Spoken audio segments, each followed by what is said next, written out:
கிறிஸ்துவில் பிரியமான சகோதர சகோதரிகளே, இன்று ஒரு பெரிய வாசகம் வாசிக்கப்பட்டது. லாசர் உயிர்த்தெழுந்த அந்த நிகழ்வை நாம் இன்று வாசிக்க கேட்டோம். மிக அருமையான ஒரு பகுதி. இதில் நிறைய சிந்தனைகளை நாம் எடுக்கலாம். முதலாவதாக, இயேசுவுக்கு ஒரு நெருங்கிய ஒரு குடும்பம் இருந்தது. இயேசுவை அன்பு செய்த ஒரு குடும்பம் இருந்தது. பெத்தானியாவில் வாழ்ந்த அந்த மார்த்தா, மரியா, லாசர் என்னும் அந்த 3 பேர் இந்த இயேசுவின் மீது அதிகமான பற்று வைத்திருந்தார்கள். அவரை அதிகமாக அன்பு செய்தார்கள். இயேசு அந்த வழியே செல்லும் பொழுதெல்லாம் இவருடைய வீட்டிற்கு சென்று தங்குவது வழக்கம். இயேசுவை இவர்கள் அதிகமாக நேசித்தார்கள். வரவேற்று நல்ல உபசரித்து அவரை வழி அனுப்பி வைப்பது வழக்கம். ஆகவே இந்த குடும்பத்தோடு இயேசு ஒரு நெருங்கிய பந்தம் வைத்திருந்தார், உறவு வைத்திருந்தார். முதலில் நாம் கற்றுக்கொள்ள வேண்டியது இதுதான். இயேசுவோடு நமக்கு ஒரு உறவு வேண்டும். இயேசுவோடு ஒரு நல்ல உறவு நமக்கு இருக்கிற பொழுது நம்முடைய துன்பத்தில் இயேசு நம்மோடு இருந்து நம்மை வழிநடத்துவார். அவங்களுக்கு ஒரு கஷ்டம் என்ற உடனே இயேசு சென்று அங்கே ஒரு பெரிய ஒரு அற்புதத்தை அங்கே செய்கின்றார். ஆகவே நாம் செய்ய வேண்டியது என்ன? இயேசுவோடு ஒரு நல்ல உறவு நமக்கு வைத்து இருக்க வேண்டும். இயேசு நம்முடைய வீட்டிலே வரவேற்க வேண்டும். கானாவூரில் திருமணத்தில் நடந்ததும் அதுதான். அந்த கானாவூர் திருமணத்தை அந்த குடும்பத்தார் என்ன செஞ்சாங்க? இயேசுவையும் மரியாவையும் அந்த திருமணத்திற்கு வரவேற்றார்கள். ஆகவே தான் அந்த குடும்பத்தில் இருந்த அந்த ஒரு குறையை அவர் நிறைவாக்கினார். கல்யாண வீட்டில் சாப்பாடு இல்லை அப்படிங்கிறது பெரிய ஒரு குறை இல்லையா? வரவன் போகிறவெல்லாம் ஏதோ பேசிட்டு போவாங்க. ஆனால் அந்த குறையை கடவுள் அங்கே நிறைவேற்ற காரணம் என்ன? அந்த குடும்பத்தார் இயேசுவையும் மரியாவையும் அவர்கள் வரவேற்றார்கள். ஆக எப்படி நாம் இயேசுவை நம்முடைய குடும்பத்திற்கு வரவேற்பது, மரியாவை நம்முடைய குடும்பத்திற்கு வரவேற்பது? எப்படி நம்ம வரவேற்கலாம் இயேசுவையும் மாதாவையும்? குடும்ப ஜெபம் செய்வதன் வழியாக. நல்ல எந்த ஒரு குடும்ப ஜெபம் தவறாமல் செய்கிறார்களோ அந்த குடும்பத்திலே இயேசு இருப்பார், மரியா இருப்பார்கள். ஆகவே இயேசுவை நாம் வரவேற்கணும். அவரோட நல்ல உறவு இருக்கணும். நம்ம குடும்பத்தில் அவர் இருக்கணும். அவர் தான் நம்முடைய குடும்பத்தினுடைய தலைவராக நம்மை வழிநடத்த வேண்டும் என்றால் குடும்ப ஜெபம் செய்கிற பொழுது அந்த உறவு எப்பொழுதுமே இருந்து கொண்டே இருக்கும். இரண்டாவது, இயேசுவிடத்தில் வந்து சொல்லுகிறார்கள், இப்படி உங்களுடைய நண்பர் லாசர் நோயுற்று இருக்கிறான் என்று. இயேசு உடனே அங்கே சென்றாரா? இல்லை. 2 நாள் கழித்து தான் அங்கே அவர் போகிறார். 2 நாள் ஆகுது. அப்போ நோயுற்ற உடனே இயேசு அங்கே சென்று நோயை நீக்கவில்லை. God has his own timing இல்லையா? அவருக்குன்னு ஒரு டைம் இருக்குது. அந்த நேரத்தில் அவர் அந்த சரியான நேரம், பர்ஃபெக்ட் டைம் என்று சொல்வார். God's time is perfect time. அவர் காலம் தாழ்த்துவது இல்லை. சரியான நேரத்தில் சரியானதை செய்வார். அதனதின் காலத்திலே அனைத்தையும் நேர்த்தியாய் செய்து முடிக்கிற இறைவன். நம்முடைய மனித அறிவுக்கு இது ஏன் இயேசு காலம் தாழ்த்துகிறார்? நான் ஒரு குறிப்பிட்ட ஒரு கருத்துக்காக ஜெபித்து கொண்டே இருக்கிறேன், ஆனால் ஏன் இது எனக்கு நிகழ்வது இல்லை? கடவுள் இதை கண்டும் ஏன் காணாதது போல் இருக்கிறார்? என் ஜெபத்தை கேட்டும் அது ஏன் கேட்காதது போல் இருக்கிறார் என்று நமக்கு ஒரு சில நேரங்களில் ஒரு குழப்பம் வரும்.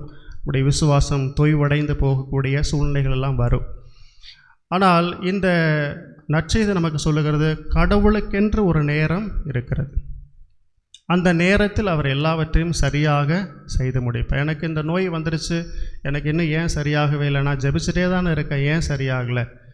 God has his own time இல்லையா? அந்த நேரத்தில் அவர் எல்லாவற்றையும் சரியாக அவர் நிறைவேற்றுவார். எனக்கு ஏன் குழந்தை பாக்கியமே இல்லை, எனக்கு ஏன் ரொம்ப வருஷம் போகுது, ஆனால் God has his own time. அந்த நேரத்தில் அதை தருவார். எனக்கு ஏன் கல்யாணம் நடக்கலை, அந்த நேரத்தில் அவர் தருவார். அவர் ஏதோ ஒரு திட்டம் வைத்திருப்பார். என்னுடைய திட்டத்தை விட கடவுளுடைய திட்டம் மிக சிறந்ததாகவே எப்போதும் இருக்கிறது. ஆகவே ஆண்டவரே, என்னுடைய நேரத்தின் பொருட்டு அல்ல, என்னுடைய விருப்பத்தின் பொருட்டு அல்ல, உமது திட்டத்தின்படியே என்னுடைய வாழ்க்கையை நீர் நடத்தும் என்று சொல்லி நாம் அதை அவரிடத்தில் ஒப்படைக்கிற பொழுது, அவர் ஒன்றுமில்லாமையிலிருந்து எல்லாவற்றையும் உருவாக்குகிற கடவுள் இல்லை. அதனால் அவருக்கு தெரியும் எது எப்போ செய்யணும் அப்படின்ட்டு. அதை அந்த நேரத்தில் அவர் செய்து முடிப்பார். நாம் என்ன செய்யணும்? அவருடைய நேரத்தில் நாம் நம்பிக்கை வைக்க வேண்டும். Praise the Lord. ஆமாம், நாம் விசுவாசத்தில் தொய்வடைந்து போயிடக்கூடாது. ஒரு வேலைக்காக ஏங்குறேன், எனக்கு கிடைக்கல, கடவுளிடத்திலே தொடர்ந்து காத்திருக்க வேண்டும், ஜெபித்து கொண்டே இருக்க வேண்டும். ஏற்ற வேளையிலே கடவுள் அதை நிச்சயம் செய்து முடித்தே தீருவார். அதை நம்ம நம்பணும். அப்போது அவருக்கு ஒரு நேரம், அதான் கல்யாண வீட்டில் காணாவூரில் கூட மாதா போய் சொல்கிறாங்க. அப்போ இயேசு என்ன சொல்கிறாரு? எனது நேரம் இன்னும் வரவில்லை. அப்போ அவருக்குன்னு ஒரு நேரம் இருக்குது. அப்போ அந்த நேரத்தில் அவர் அதை செய்து முடிப்பார். மூன்றாவதாக நாம் இதிலிருந்து எடுத்துக்கொள்ள வேண்டிய பாடம், மரியா போய் இயேசுகிட்ட அழுகுறாங்க. மரியாமரோடு சேர்ந்து எல்லாரும் ரொம்ப நாள் கழித்து இயேசு அங்கே போகிறாரு. போனதுக்கப்புறம் இயேசுவை பார்த்து அவங்களுக்கு ரொம்ப சங்கடம். ஏன்னா அந்த குடும்பத்தோடு நெருங்கிய தொடர்பு உண்டு இயேசுவுக்கு. அந்த உறவில் அவங்க என்ன செய்கிறாங்க? இயேசுவை பார்த்தோன்னே நமக்கு ரொம்ப அழுகுறாங்க. பாருங்கள், உம்முடைய நண்பர் இறந்து விட்டார், என்னுடைய சகோதரன் இறந்து விட்டார், ஆண்டவரே நீங்கள் இங்கே இருந்திருந்தால் அவன் இறந்திருக்க மாட்டான் அப்படின்னு சொல்லி ரொம்ப அழுகுறாங்க. அப்போ அதை பார்த்து இயேசு என்ன செய்கிறார்? மரியாவும் அவருடன் இருந்தவர்கள் அழுவதை பார்த்து இயேசு அழுதார். இது ரொம்ப முக்கியம். இயேசு அழுதார். இன்னும் ஒரு சில இடங்களில் தான் பைபிளில் போட்டிருக்கு இயேசு அழுதார் அப்படின்னு. அது தன்னுடைய நெருங்கிய நண்பன் லாசர் இறந்த பொழுது இயேசு கண்ணீர் விட்டு அழுதார். He feels with us இல்லையா? நாம் அழும் பொழுது நம்மோடு அழுகிற ஒரு கடவுள் இருக்கிறார். நாம் துன்பப்படும் பொழுது நம்மை விட அதிகமாக துன்பப்படுகிற ஒரு கடவுள் நம்மோடு இருக்கிறார். இதை பல நேரங்களில் நாம் மறந்து விடுகிறோம். நான் படுகிற துன்பம் அவருக்கு தெரியுதா? எனக்கு ஏன் இந்த சோதனை வந்துச்சு? எனக்கு ஏன் இந்த அழுகை? கடவுள் பாரு ஜாலியாக இருக்கிறாரு, நான் பாரு எவ்வளோ கஷ்டப்படுறேன். இல்லை, நாம் கண்ணீர் வடிக்கிற பொழுது நம்மை விட அதிகமாக கண்ணீர் வடிக்கிற ஒரு கடவுள் நம்முடைய கடவுள். Praise the Lord. அவருடைய பெயர் இம்மானுவேல். அப்படி என்றால் கடவுள் நம்மோடு இருக்கிறார், நம்மோடு இருக்கிற கடவுள். நாம் படுகிற ஒவ்வொரு துன்பத்தையும் அவர் பார்த்திருக்கிறார். ஒரு தியானத்தில் ஒரு பிரசங்கம் கேட்டிருக்கும் பொழுது, ஒரு தியான பிரசங்கம், பெரிய பிரசங்கியார் அந்த ஃபாதர், அவர் தன்னுடைய வாழ்க்கையிலேருந்து ஒரு எக்ஸ்பீரியன்ஸ் சொல்கிறார். என்னென்னா, அவர்கிட்ட ஒரு சகோதரர் லேமேன் ஒருத்தர் வரார். வந்து, ஃபாதர் நான் நல்ல கவுன்சிலிங் நான் நல்லா கொடுப்பேன், அதனால் நான் இந்த தியான மையத்தில் வேலை செய்கிறதுக்கு எனக்கு ஒரு வாய்ப்பு கொடுங்க அப்படின்னு கேட்குறாரு. அப்போ அவர் திடீர்னு ஒருத்தர் வந்து கேட்ட உடனே நமக்கு கொடுக்க முடியாது இல்லையா? அவர் எப்படிப்பட்டவர் என்னன்னு தெரியல. இப்போ ஒரு மனசில் ஜெபிக்கிறார், ஆண்டவரே இவர் எப்படிப்பட்டவர் எனக்கு தெரியல, எப்படி நான் எடுக்கிறதுன்னு தெரியல, நீங்கள் ஒரு வழி காட்டுங்க அப்படின்னு சொல்கிறார்.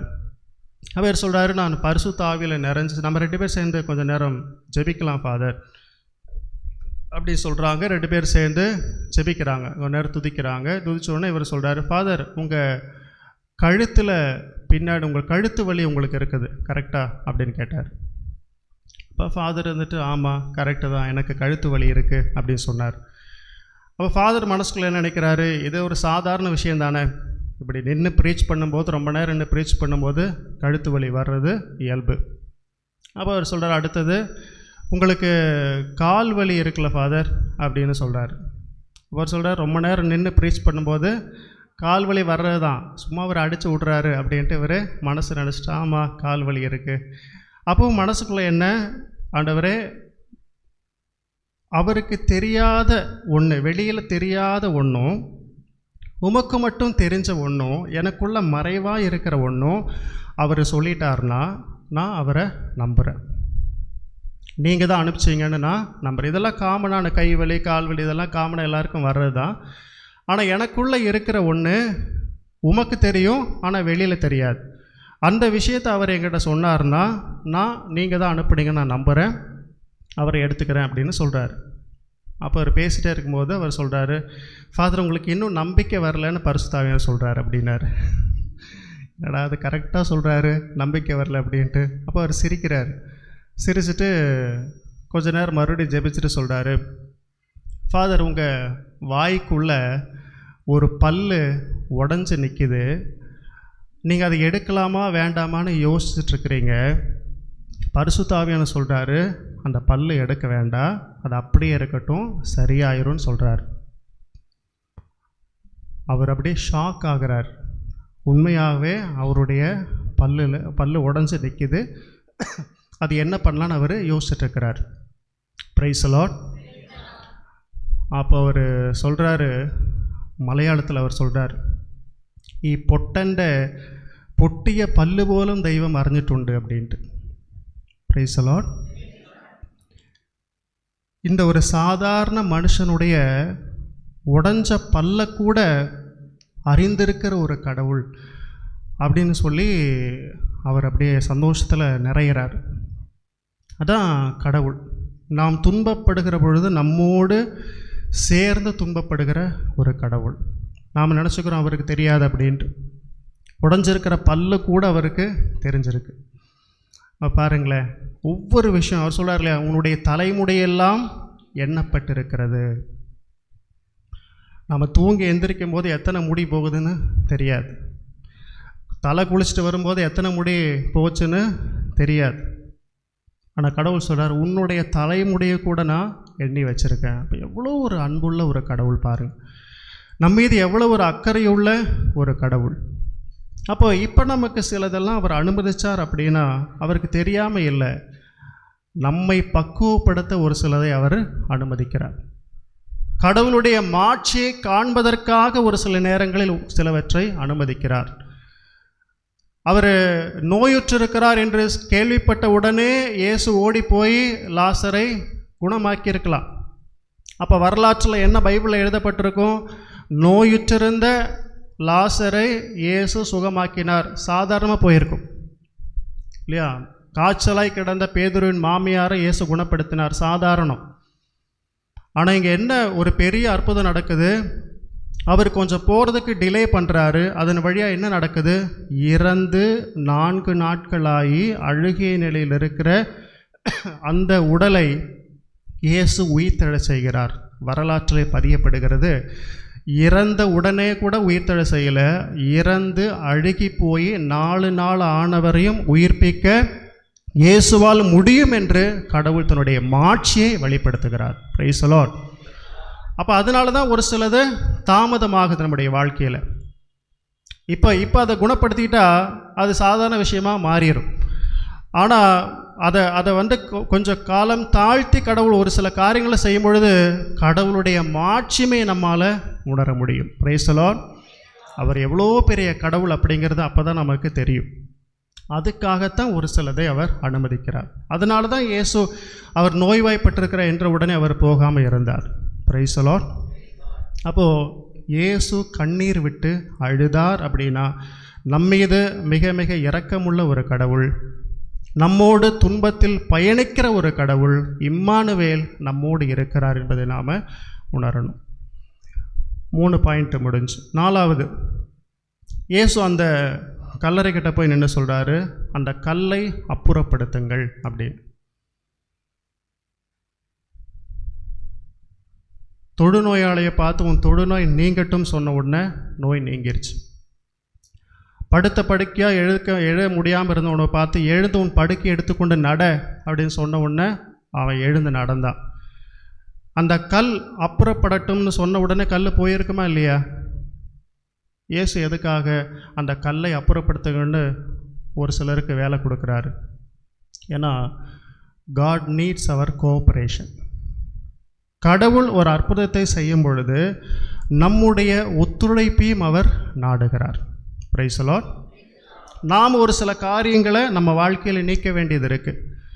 அப்போ தான் கடவுள் அங்கே அற்புதத்தை செய்ய முடியும். ஒரு சில கல்லெல்லாம் நம்ம நீக்க வேண்டியது இருக்குது. ஒரு சில கல்லை நீக்கினாதான் அழுகி போன வாழ்க்கையெல்லாம் நல்ல வாழ்க்கையாக மாறும். ஒரு சில கல்லை நீ நகர்த்து, உன்னால் முடிஞ்சதை நீ செய்ய, உன்னால் முடியாத பெரிய காரியத்தை நான் செய்கிறேன் அப்படின்னு சொல்கிறார் ஆண்டவர். நம்மளால் முடியாத ஆண்டவர் எப்போ நம்மகிட்ட எதிர்பார்க்க மாட்டார். உன்னால் முடிஞ்ச சின்ன சின்ன விஷயத்தை செய். நல்லா பைபிள் படி, திருப்பலிக்கு வா, பக்தியோடு இரு, நல்ல பாவ சங்கத்தனை பண்ணு, உன் வாழ்க்கையை மாற்று. இதெல்லாம் நம்ம செய்யலாம். பெரிய பெரிய காரியங்கள், உன் நோய் நீங்கிறது, உன்னுடைய பொருளாதாரம் பெருசாகிறது, உனக்கு குழந்தை பாக்கியம் கொடுக்கறது, கல்யாணம் நடக்கிறது, வீடு அதெல்லாம் நான் பார்த்துக்கிறேன். சின்ன சின்ன விஷயத்தை நீ செய்ய, பெரிய பெரிய விஷயத்தை நான் செய்கிறேன். நம்முடைய ஒத்துழைப்பை ஆண்டவர் நாடுகிறார். Praise the Lord. நாம் ஒரு சில காரியங்களில் அவருக்கு ஃபெய்த்ஃபுல்லாக இருக்கும் பொழுது, அவருக்கு பிடிக்காத கல்லையெல்லாம் நாம் நீக்குகிற பொழுது, கடவுள் நம்முடைய வாழ்க்கையிலே பெரிய காரியங்களை செய்வார். என்னெல்லாம் நீக்கணும்? நம்முடைய பாவ கல்லை அகற்ற வேண்டும், மன்னிக்காத கல்லை அகற்ற வேண்டும். நம்பிக்கை இல்லை கடவுள் மேலே நிறைய பேருக்கு, நம்பிக்கை இல்லாத அந்த கல்லை அகற்ற வேண்டும். பயமுள்ள கல்லை அகற்ற வேண்டும். இதெல்லாம் மாற்றணும்னா கடவுள் சொல்கிறார், நீ நம்பினால் தேவனுடைய மகிமையை காண்பாய், நீ விசுவசித்தால் கடவுளுடைய மாட்சியை காண்பாய் என்று ஆண்டவர் சொல்கிறார். அப்போ நம்ம அந்த நம்பணும் இல்லையா? கடவுளுடைய வார்த்தை மேலே, கடவுள் எனக்கு இதை நல்லது செய்வார் அப்படின்னு கடவுளை யாரெல்லாம் முழுமையாக நம்பினாங்களோ அவங்க வாழ்க்கையிலெல்லாம் அற்புதம் நடந்துச்சு. அப்போ கடவுளுடைய டைமிங்கில் நான் நம்பிக்கை வச்சு கடவுள் எனக்கு இதை செய்வார் அப்படின்னு முழுமையாக யார் நம்புகிறாங்களோ அவருடைய வாழ்க்கையில் அது நடக்கும். Praise the Lord. அடுத்தது 5வது பாயிண்ட், கடைசி. ஏசு என்ன சொல்கிறாரு? லாசரே வெளியே வா. பாருங்கள், இறந்து 4 நாட்களாகி அழுகி போன அந்த உடல், இயேசுனுடைய ஒரு வார்த்தை லாசரே வெளியே வான்னு சொன்னோடனே அந்த கட்டுக்களோடு அப்படியே அவர் எழுந்து வர்றாரு. கட்டுக்களை அவிழ்த்தவனை போக விடுங்கள்னு சொல்கிறார். இயேசுனுடைய வார்த்தைக்கு எவ்வளவு வல்லமை உண்டு பாருங்கள். லாசரே வெளியே வா, ஒரே ஒரு வார்த்தை தான். இறந்து போனவன் உயிர் பெற்று வந்தார். அப்போ ஆண்டவருடைய வார்த்தைக்கு வல்லமை உண்டு. அதான் நீங்கள் முதல் வாசகத்தை நம்ம வாசிக்க கேட்டோம். நீங்கள் எடுத்து வாசிங்களேன். எசேக்கியேல் 37வது அதிகாரம், அதில் கடைசி பாட்டு தான் இன்றைக்கி முதல் வாசகத்தில் வந்திருக்கு. அதில் முதல்ல பார்த்தோம்னா நமக்கு தெரியும், உலர்ந்த எலும்புகள் உயிர் பெற்று எழுகிறது கடவுளுடைய வார்த்தையினால். எசேக்கியேல் 37:4 வாசிங்களேன். அவர் என்னிடம் உரைத்தது, நீ இந்த எலும்புகளுக்கு இறைவாக்குரை, உலர்ந்த எலும்புகளே. எங்கே போய் இது என்ன சொல்கிறாருன்னா, அந்த நிறைய சவக்கிடங்களை, நிறைய எலும்புகள் கிடக்கிற, எல்லாம் பாடியெல்லாம் தூக்கி தூக்கி போடுற இடம், அங்கே எல்லாம் எலும்பாக கிடக்குது. கடவுள் சொல்கிறார், அங்கே போய் நீ என்னுடைய வார்த்தையை அறிவி, அவைகளுக்கு உயிர் கிடைக்கும்னு சொல்கிறார். எசேக்கியேல் போய் நின்று சொல்கிறாரு, இறை வார்த்தை உரைக்கிறார். பாடிங்க. உலர்ந்த எலும்புகளே, ஆண்டவரின் வாக்கை கேளுங்கள் என்று சொல். தலைவராகிய ஆண்டவர் இந்த எலும்புகளுக்கு இவ்வாறு கூறுகிறார், நான் உங்களுக்குள் உயிர் மூச்சு புகச் செய்வேன், நீங்களும் உயிர் பெறுவீர்கள். நான் உங்களை நரம்புகளால் தொடுப்பேன், உங்கள் மேல் சதையை பரப்புவேன், உங்களை தோலால் மூடுவேன், பின் உங்களுக்குள் உயிர் மூச்சு புகச் செய்வேன், உயிர் பெறுவீர்கள். அப்போது நானே ஆண்டவர் என அறிந்து கொள்வீர்கள். எனவே எனக்கு கட்டளையிட்டபடி இறைவா குறைத்தேன். இறைவா குறைக்கையில் உராயும் ஓசை கேட்டது, ஒவ்வொரு எலும்பும் தனக்குரிய எலும்புடன் சேர்ந்து. பாருங்கள், எல்லாம் அந்த அங்கங்கே கிடக்குது. ஒரு பாடியுடைய எலும்பு அது இதெல்லாம் பல பக்கம் சிதறி கிடக்குது. அப்படி இருக்கிற நேரத்தில் இறைவாக்கு உரைக்கும் பொழுது என்னாகுது? அந்தந்த உடலுக்கான அந்தந்த எலும்புகள் எல்லாம் சேருது. அப்போ இறைவார்த்தைக்கு எவ்வளோ வல்லமை பாருங்கள். நான் பார்க்கையில் அவற்றில் நரம்புகள் ஏற்பட்டு சதை தோன்றி தோல் அவற்றின் மேல் மூடியது, ஆனால் அவற்றில் உயிர் இன்னும் வரவில்லை. பின்னர் அவர் என்னிடம், உயிர் மூச்சுக்கு இறைவா குறை, மானிடா இறைவா குறைத்து உயிர் மூச்சிடம் சொல். ஆண்டவர் கூறுவது இதுவே, 4 காற்றுகளிலிருந்தும் உயிர் மூச்சே வா, நீ வந்து கொலையுண்ட இவர்களுக்குள் புகு, அப்பொழுது இவர்கள் உயிர் பெறுவர். எனவே இறைவா குறைத்தேன், உடனே அவர்களுக்குள் உயிர் மூச்சு புகுந்தது, அவர்கள் உயிர் பெற்று காலூன்றி மாபெரும் படைத்திரள் போல் நின்றனர். பாருங்கள், சாதாரணமாக கிடந்த எலும்புகளுக்கு இறை வார்த்தை அறிவிக்கும் பொழுது அவைகள் எல்லாம் ஒன்றோட ஒன்றா சேர்ந்து நரம்புகள் உருவாகி சதைகள் உருவாகி உயிர் பெற்று மாபெரும் படை போல அவர்கள் திரண்டு நின்றார்கள் என்று வசனம். அப்போ இதான் கடவுளுடைய வார்த்தைக்கு வல்லமை உண்டு. ஒளி உண்டாகுக, உண்டாயிடுச்சு. வானம் உண்டாகட்டும், உண்டாயிடுச்சு. எல்லாம் ஒரு வார்த்தையில் கடவுள் அனைத்தையும் உருவாக்கினாகவே கடவுளுடைய வார்த்தையின் மீது நாம் நம்பிக்கை வைக்க வேண்டும். அன்றாடம் இந்த விவிலியத்தை நாம் வாசிக்கிற பழக்கத்தை ஏற்படுத்தி கொள்ள வேண்டும். இதிலே வாழ்வு உண்டு. இதை படிப்போருக்கு நிச்சயமாக வாழ்வு உண்டு. ஒரு சிலர்லாம் நியூ டெஸ்டமெண்ட் புதிய ஏற்பாடு படித்து முடிச்சிருக்கிறாங்க, வந்து சொல்லிகிட்டு இருக்கிறாங்க உங்கள் பேரெல்லாம். நீங்களே யாராச்சும் படித்து முடிச்சிட்டிங்க, நான் சொல்லியிருந்தேன் தவக்கால் ஆரம்பிக்கும்போது இந்த 40 நாளில் நீங்கள் புதிய ஏற்பாடு படித்து முடிச்சிடலாம் அப்படின்ட்டு. இப்போ ஒரு சிலர்லாம் சொல்லிகிட்டு இருக்கிறாங்க. இன்னும் படிக்காதவங்க தயவு செஞ்சு படிக்க ஆரம்பிங்க. இந்த ஒரு சில நாட்களுக்குள் அதை படித்து முடித்து என்னிடத்தில் வந்து சொல்லுங்கள். கண்களை மூடுவோம்.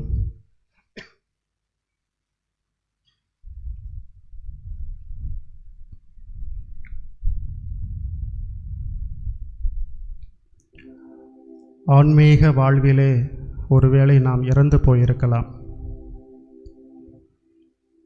மனதளவிலே நாம் இறந்து போயிருக்கலாம்.